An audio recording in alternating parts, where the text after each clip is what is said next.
சுதந்திர இந்தியாவில் 2020 ஏறக்குறைய 2001 வரை வாங்கிய கடனை ஒப்பிடும் பொழுது இந்த 5-10 ஆண்டுகளில் வாங்கிய கடன்கள் வந்து அதை விட மேலோங்கி இருக்கு. அப்போ என்ன திட்டமிடல் அப்படின்னு ஒரு கேள்விகள் தொடர்ச்சியா முன்வைக்கப்படுது. வட மாநில எல்லா மாநில தொழிலாளர்களும் தமிழ்நாட்டில் வேலை பார்த்துட்டு இருக்காங்க. அவங்க இல்லைன்னா தமிழ்நாடே வேலை இயங்காது அப்படிங்கிற அளவில் தமிழ்நாடு இன்னைக்கு இருக்கு. அப்போ அதுக்கு என்ன காரணம்?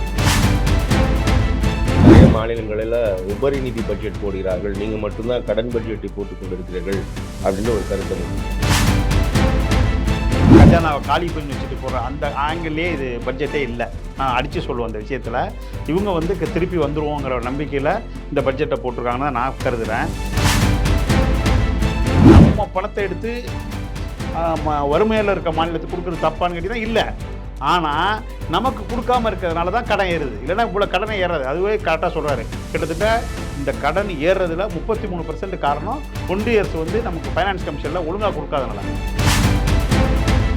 நல்லா புரிஞ்சுது. 50,922 கோடி தமிழ்நாட்டில் கேட்டது, ஆனால் கொடுத்தது வெறும் 1,151 கோடி சார். 1% கூட அசிங்கமான சார் சதவீதத்தை பார்க்காதீங்க.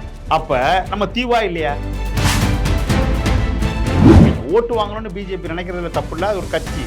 ஆனால் எதுவுமே நான் செய்ய மாட்டேன், இந்த கவர்னர் வச்சு நான் தொந்தரவு கொடுப்பேன் அப்படின்னு சொல்றது வந்து எந்த விதத்தில் நியாயம்?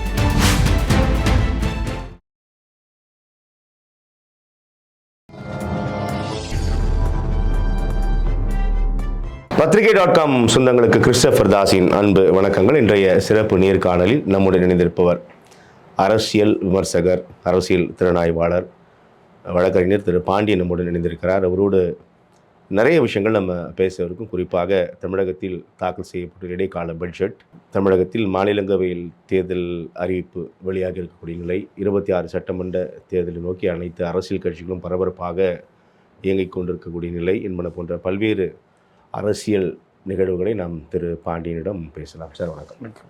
நலமா இருக்கீங்களா சார்? நல்லா இருக்கும், சொல்லுங்கள். நிறைய விஷயங்களை பேசலாம். முன்னதாக தமிழகத்தில் இடைக்கால பட்ஜெட் தாக்கல் செய்யப்பட்டுள்ளது.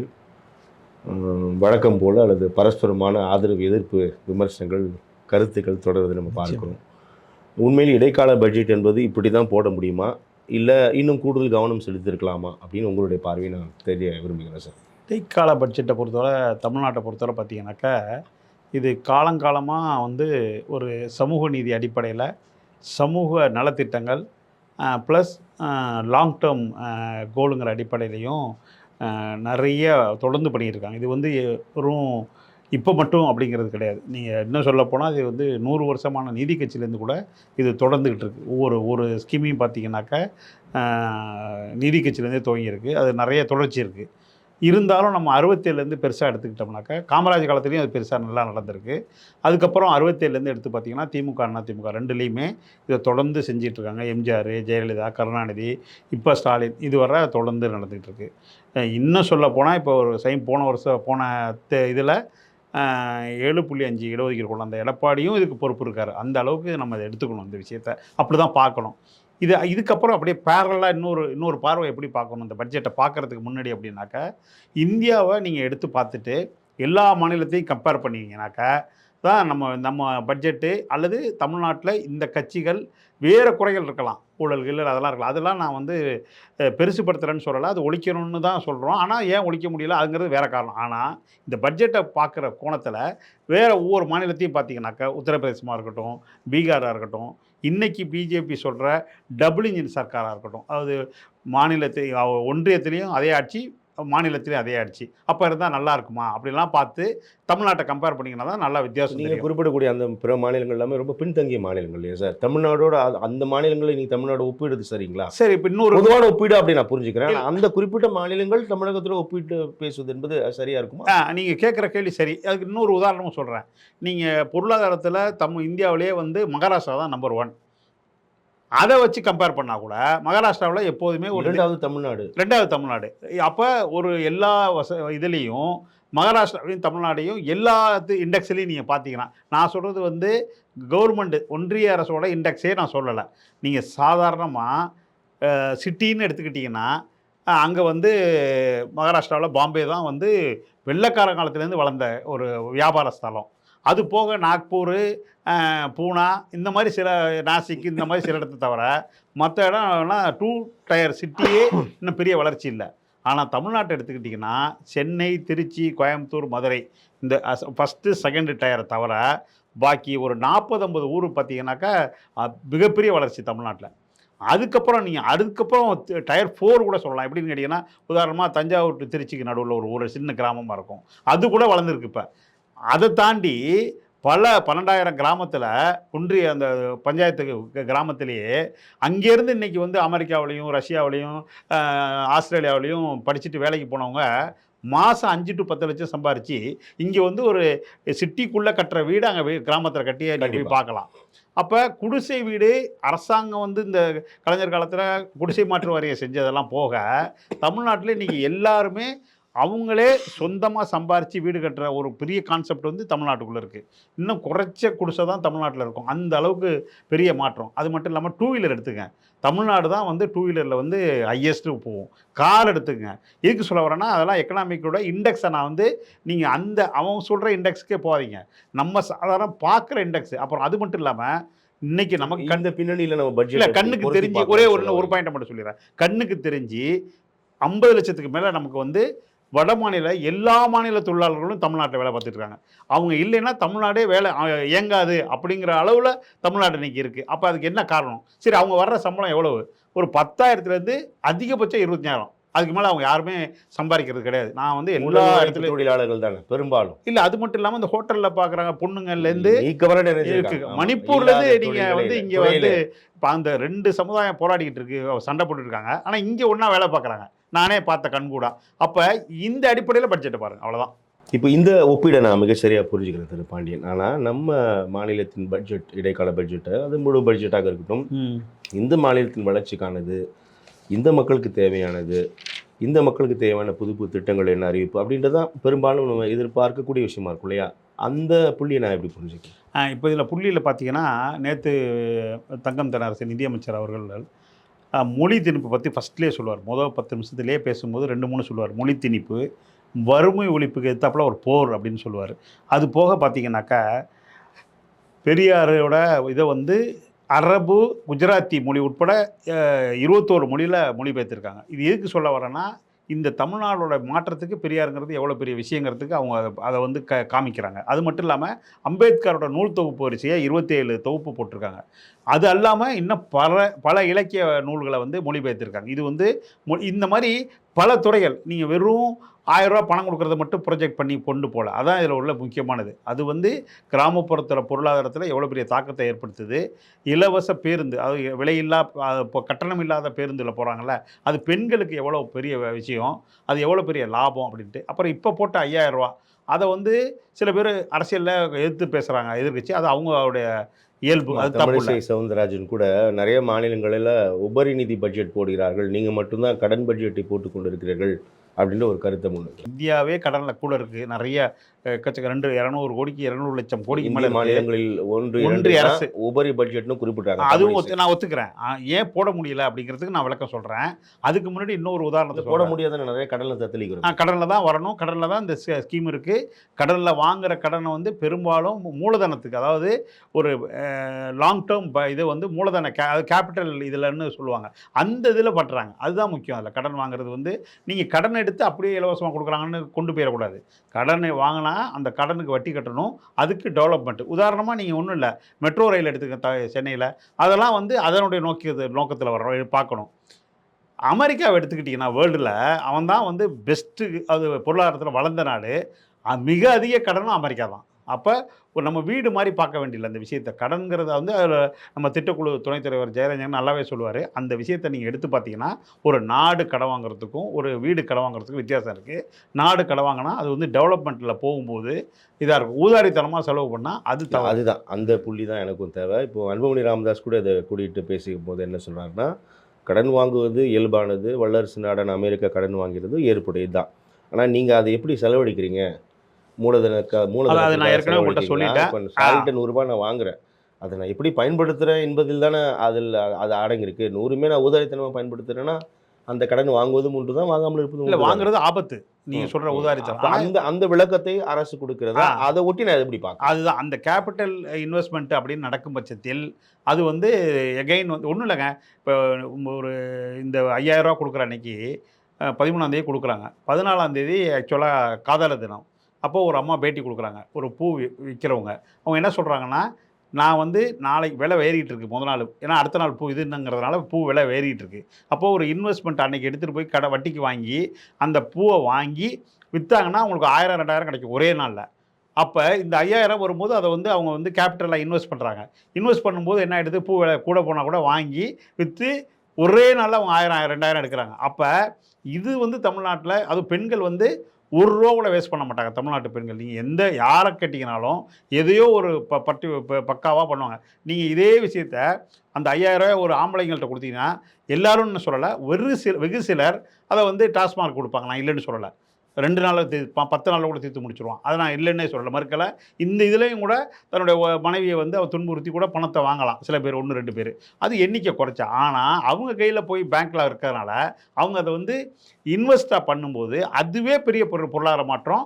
அதுவே டேக்ஸை வந்து நீங்கள் கூட கொடுக்கறதுக்கு வழி இருக்கும். ஏன்னா பொருள் வாங்குவாங்க, அடுத்தது ஒரு உற்பத்தியை பண்ணுவாங்க. அப்படி பண்ணும் பட்சத்தில் தமிழ்நாட்டோட பொருளாதாரம் வளர்ந்துக்கிட்டே இருக்கிறது, வேலைவாய்ப்பு உருவாகிட்டே இருக்கும். இப்போ நீங்கள் வந்து இந்த பல ஆயிரங்கள் சேரும்போது அது ஒரு முதலீடாக போகுது. அப்போ பல 5000 சேரும்போது ஒரு முதலீடாக போகுது.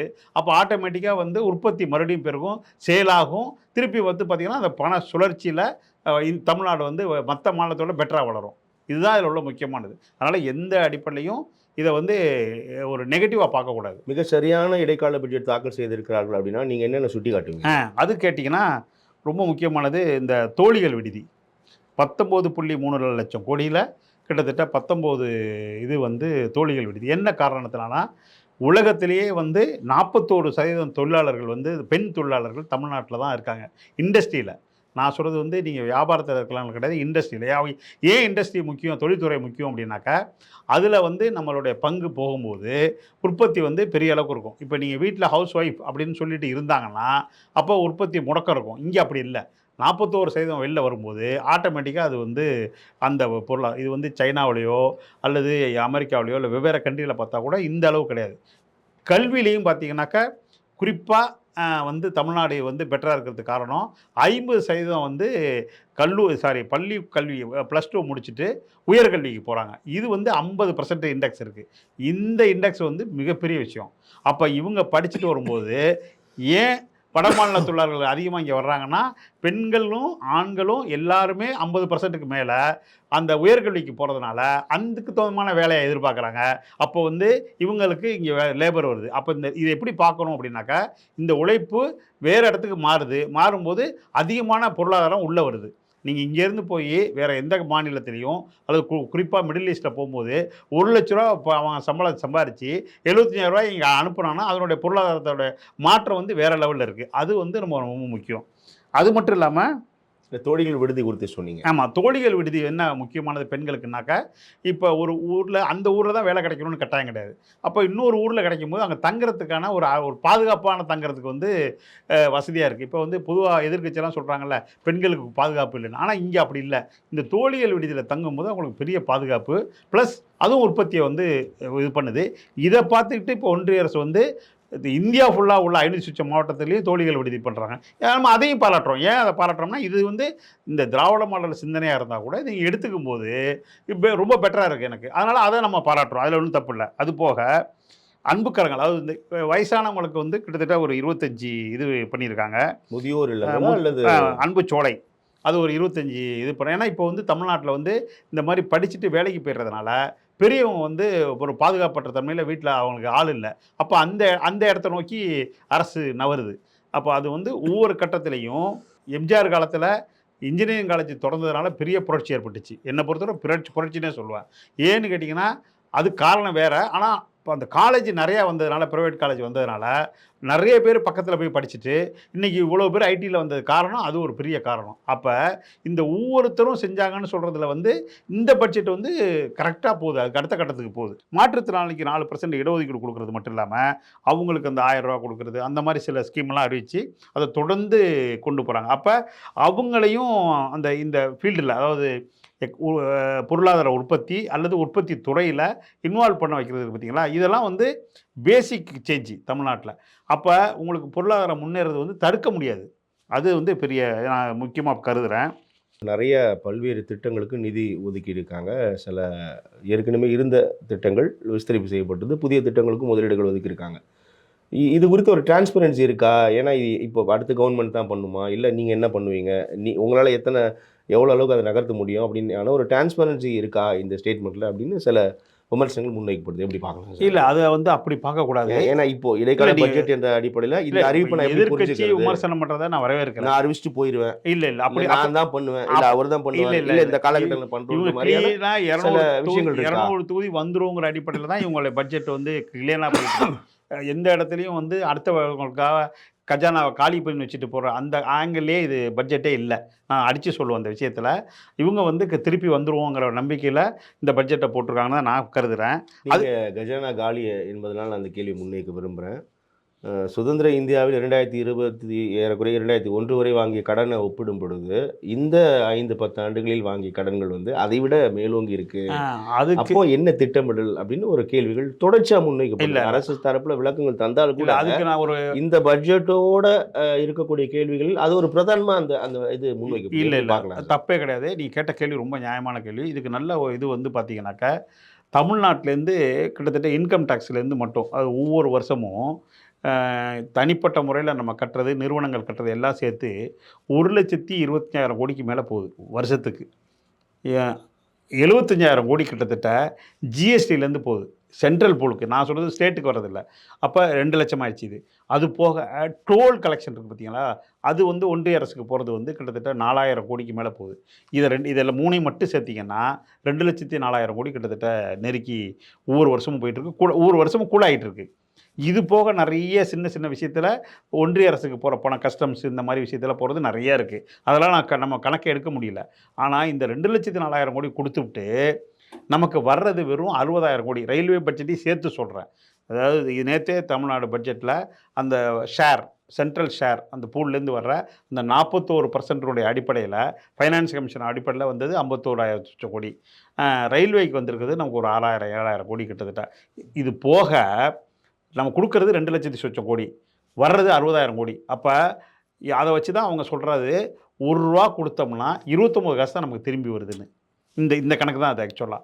அப்போ நீங்கள் யோசிச்சு பாருங்கள், இதை ஒரு தீவாக விட்டுட்டு நம்மளை இந்த பட்ஜெட் பணத்தை அங்கே எடுத்துகிட்டு போயிட்டு அங்கேருந்து 41% பிரித்து அதுலேயும் 41 கொடுக்கறது இல்லை, பிரிக்கிறது தான் 41. ஆனால் 32 தான் நமக்கு வந்து எல்லா மாநிலத்துக்கும் பிரித்து கொடுக்குறாங்க. அப்போ நம்ம பணத்தை எடுத்து வறுமையில் இருக்க மாநிலத்துக்கு கொடுக்குறது தப்பான்னு கேட்டிங்கன்னா இல்லை. ஆனால் நமக்கு கொடுக்காமல் இருக்கிறதுனால தான் கடன் ஏறுது. இல்லைன்னா இவ்வளோ கடனை ஏறாது. அதுவே கரெக்டாக சொல்கிறாரு. கிட்டத்தட்ட இந்த கடன் ஏறுறதுல 33% காரணம் ஒன்றிய அரசு வந்து நமக்கு ஃபைனான்ஸ் கமிஷனில் ஒழுங்காக கொடுக்காதனால. ஏன்னு கேட்டிங்கன்னா அது இன்கம் டிஸ்டன்ஸில் ஒரு சின்ன சிக்கல் இருக்குது. அந்த ஃபார்முலா வந்து நமக்கு தப்பாக வச்சு இது ரொம்ப காலமாக ஃபேக்சுவலாக சார். ஏன்னா எதற்கு எடுத்தாலும் மத்திய அரசு நிதி தரவில்லை, நிதி தரல. இப்போ இந்த பட்ஜெட்டில் காரணத்தை தான் முன் வச்சுட்டே வராங்க அப்படின்னு தான் பேசுகிறாங்க. இது வந்து ரொம்ப தமிழ்நாட்டில் சாதாரண மக்கள் வர நம்ம கொண்டு போய் சேர்த்துட்டோம். இந்த பட்ஜெட்டில் ஃபைனான்ஸ் கமிஷனில் நிதி வந்து எப்படி இதாக இருக்குன்னு சொல்லி ஒன்றுமே இல்லை சார். ஒரே ஒரு உதாரணம் சொல்கிறேன் சார். போன இந்த 5 வருஷத்துக்குள்ள 4.25 வருஷத்தில் பல புயல்கள் வந்திருக்கு, பல வறட்சி வந்திருக்கு. இதுக்கு நம்ம கேட்டது வந்து 50,922 கோடி சார். நல்லா புரிஞ்சுக்க, 50,922 கோடி தமிழ்நாட்டில் கேட்டது. ஆனால் கொடுத்தது வெறும் 1,151 கோடி சார். 1% கூட இல்லை. அசிங்கமானது சார். சதவீதத்தை பார்க்காதீங்க. அப்போ நம்ம தீவா இல்லையா? இது ஏன் இந்த ஓர வஞ்சனை? அதுதான் சொல்கிறாரு. மாற்றான் தோட்டத்து இது மனப்பான்மை அப்படின்னு சொல்லி சொல்கிறாருன்னா அது தப்பு இல்லையா? அது தமிழ்நாடு வளர்ந்தால் தான் நீங்கள் $5 டிரில்லியன் என்னமோ போக முடியும். நம்ம $1 டிரில்லியன் போனால் நீங்கள் ஆட்டோமேட்டிக்காக $5 டிரில்லியன் வந்துடுவீங்க. அப்போ இந்த ஒரு பேசிக் இப்போ இங்கே ஓட்டு வாங்கணும்னு பிஜேபி நினைக்கிறதுல தப்பு இல்லை, அது ஒரு கட்சி. ஆனால் எதுவுமே நான் செய்ய மாட்டேன், இந்த கவர்னர் வச்சு நான் தொந்தரவு கொடுப்பேன் அப்படின்னு சொல்கிறது வந்து எந்த விதத்தில் நியாயம்? அதுதான் நமக்குள்ள பிரச்சனை. அதனால தான் தமிழ்நாட்டில் வந்து மக்கள் வந்து 50% மேலே கிட்டத்தட்ட திமுக ஆதரவு கொடுக்கறதுக்கு காரணமே இதுதான் பேசிக். அதிமுக தவிக்கிறதுக்கு பிஜேபியோட எக்ஸ்ட்ரா அலையன்ஸ் போடுறது தான் பிரச்சனை அவங்களுக்கு. இல்லைனா 2 திராவிட கட்சி மட்டும் தான் இங்கே இருக்க முடியும். ஸோ இந்த இடைக்கால பட்ஜெட் என்பது இப்படி தான் மிகச்சரியாக போட முடியும். ஒன்றே ஒன்று சொல்லிடுறேன். இப்போ என்னென்ன நிறுத்தி வச்சுருக்காங்கன்னு அதுவும் நேற்று பட்ஜெட்டில் சொன்னது. கல்விக்கு 3548 கோடி இப்போ கொடுக்கல. ஜல் ஜீவன் திட்டம், அது இந்த நீர் இதுக்காக உள்ளது, அது வந்து 3012. அப்புறம் ஊராட்சிக்கு 2046 இது நிறுத்தி வச்சுருக்காங்க.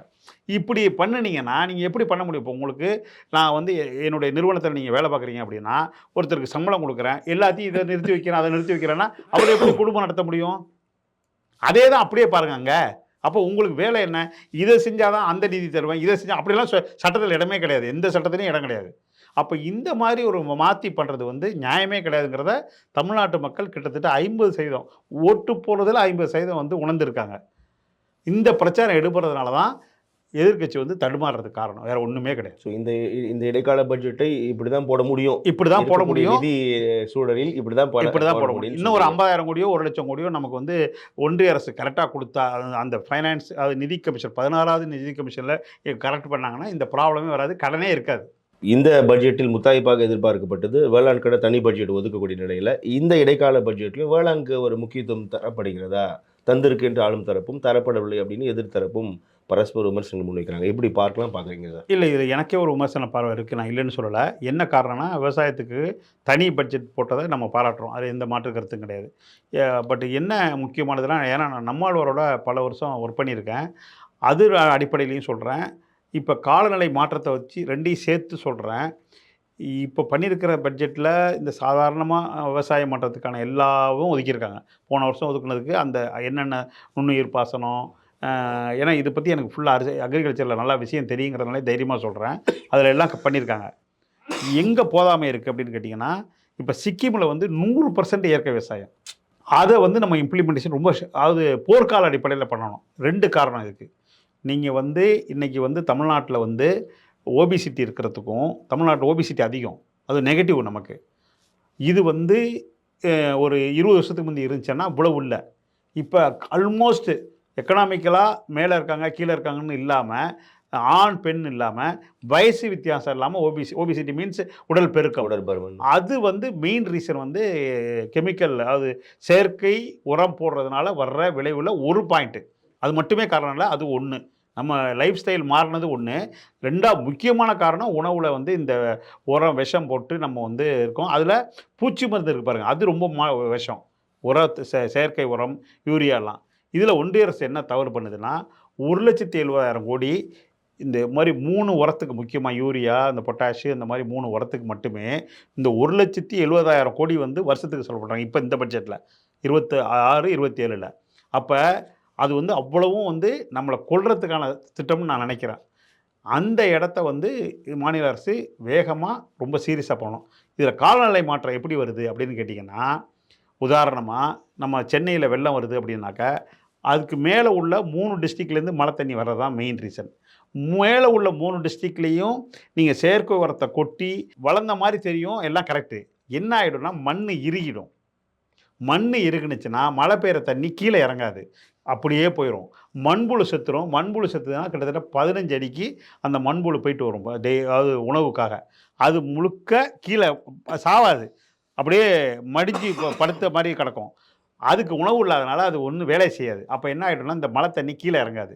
அப்போ வலிஞ்சு ஓடி கடலில் சேரும். கடலில் சேரணுமா, ஒரு குறிப்பிட்ட சதவீதம் கடலுக்கு போகணும், இல்லைன்னா கடல் வெப்பநிலை மாறி மேற்கொண்டு புயல் வரும் நமக்கு. அதனால் கடலுக்கு தண்ணி போகணும், ஆனால் தண்ணி உறிஞ்சி கிரவுண்ட் வாட்டர் வேகமாக ஏறணும். அதுக்கு 100% இயற்கை விவசாயம் பண்ணால் மட்டும்தான் வளரும்.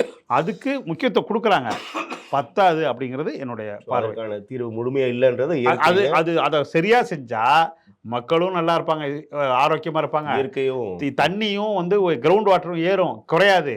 அடுத்தடுத்த மரங்கள் நல்லா வளர்றதுனால மேலும் மேலும் மழை பெய்யும். இந்த சுழற்சி வந்து கெட்டு போயிட்டு இருக்கு. ஸோ அதற்கான கூடுதல் கவனம் செலுத்தப்பட வேண்டும் வந்து காலத்தின் கட்டாயம் ரொம்ப முக்கியம். அதாவது நீங்கள் காலநிலை மாற்றத்துக்கு புகையை, கார்பன் டை ஆக்சைடை எவ்வளோ குறைக்கணுமோ அதை விட முக்கியம் இது. நல்லது சார், உங்களுடைய வருகைக்கும் கருத்து பகிர்க்கும் மிக்க நன்றி. நேயர்களை மற்றும் ஒரு சிறப்பு நேர்காணலில் சந்திக்கலாம். நன்றி, வணக்கம்.